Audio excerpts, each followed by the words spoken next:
you're experiencing verification issues on your PlayStation after multiple failed attempts, follow these steps to resolve the problem and regain access to your account. Step 1. Check your internet connection. Ensure that your PlayStation is connected to the internet.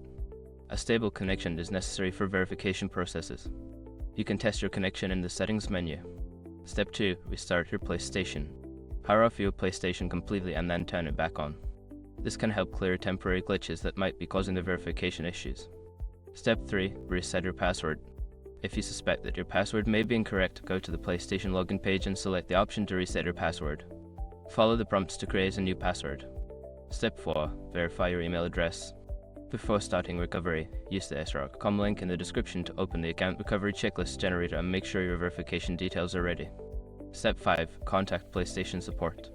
If the issue persists after trying the above steps, reach out to PlayStation support for further assistance. They can help you troubleshoot the problem and provide additional solutions.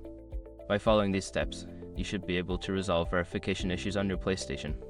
If problems continue, don't hesitate to seek help from customer support.